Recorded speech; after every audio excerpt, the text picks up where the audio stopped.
Eliza Paige had heard whispers of the secluded town of Hackinsberry, nestled deep in the forests of northern Europe. Renowned for its pristine beauty, the town's isolation bred both allure and fear. Her mentor's cryptic notes mentioned a secret society known as the Saints of Hackinsberry, whose practices were shrouded in mystery and linked to ancient rituals. Driven by curiosity and a journalist's instinct, Eliza ventured to Hackinsberry under the guise of a travel writer, hoping to unearth the town's dark secrets. Upon arrival, the townsfolk were polite but secretive, their eyes revealing more than their words. The centerpiece of Hackinsberry was an ancient mansion, rumored to be the heart of the Saints' activities. It wasn't long before Eliza's feigned ignorance of the society earned her an invitation. A handwritten note, sealed with an ornate golden emblem, was slipped under her door, inviting her to the gathering at the mansion. The note was signed with the symbol of the Saints, an Ouroboros entwined with a five-pointed star. Donning an elegant yet understated gown, Eliza made her way to the mansion. As she passed through iron gates adorned with intricate carvings, a shiver ran down her spine. The mansion loomed ahead, its Gothic architecture bathed in the pale light of the full moon. Inside, the atmosphere was electric. Wealthy patrons from various corners of the world filled the opulently decorated rooms, their eyes glinting with both curiosity and anticipation. Lush tapestries and ancient relics adorned the walls, seamlessly blending history and opulence into an intoxicating display of power and grandeur. Eliza's arrival was met with stares, some welcoming, others wary. She quickly realized that her appearance had been foreseen. The Saints had known she would come. A man named Victor, tall with striking features and a presence that exuded authority, introduced himself as her guide. "Welcome, Miss Paige," he said, his deep voice sending a chill through her. "We've been expecting you." Victor led her to the drawing room where the evening's festivities began. The scent of jasmine wafted through the air as servants brought forth trays of exotic delicacies and wines as rich in flavor as they were intoxicating. Yet, underneath the veneer of luxury, there was an undercurrent of something predatory. The room grew hushed as an elder, a woman named Maestra Celine, stepped forward. Her eyes shone with an almost otherworldly intensity. "This night, we honor the Saints and reconnect with our roots through the orgy of enlightenment," she announced.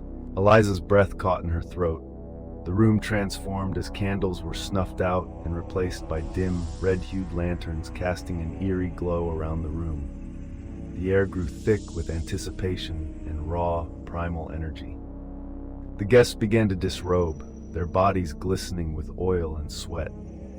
Pulsating rhythms of ancient drums filled the space, their beats matching the primal cries of the participants.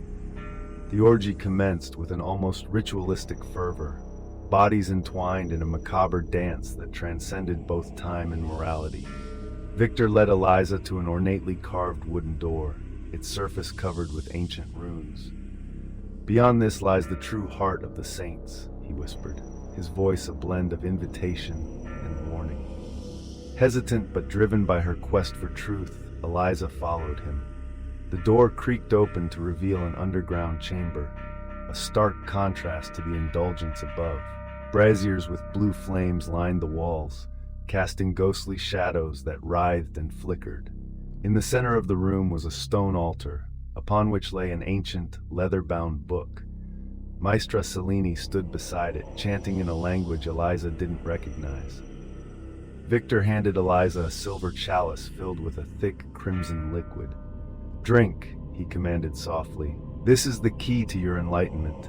Eliza tipped the chalice to her lips, the metallic taste of blood mingling with hints of bitter herbs. A trance overcame her, and visions assaulted her mind. Images of brutal sacrifices, frenzied rituals, and a vast, shadowy deity commanding it all. Her vision focused on Maestra Celine reading from the ancient book. The words summoned forth a grotesque being, its form a writhing mass of sinew and shadow, eyes burning with all-consuming hunger. This was the true god of the saints, a malevolent entity demanding tribute. Eliza tried to scream to flee, but her body was paralyzed, pinned by unseen forces. Victor approached the altar, his eyes now reflecting the same hunger. "Eliza, you are to be our sacrifice, our passage to eternal power," he whispered, caressing her cheek with a possessive tenderness. Fury and fear surged through Eliza. Drawing on every ounce of will, she fought against the trance, managing to hurl the chalice at the altar. The liquid splashed over the ancient text, causing it to smolder and flare with unholy fire. The room shook violently, screams of agony and terror echoing through the cavern. The malevolent entity shrieked, its form distorting as it was pulled back into the abyss.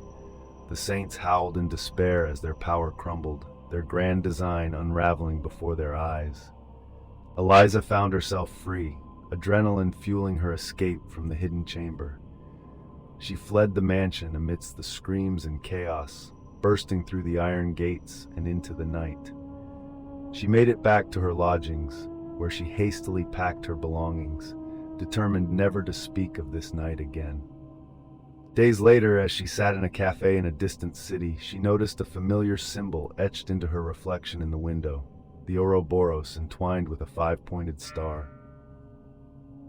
She understood the grim truth.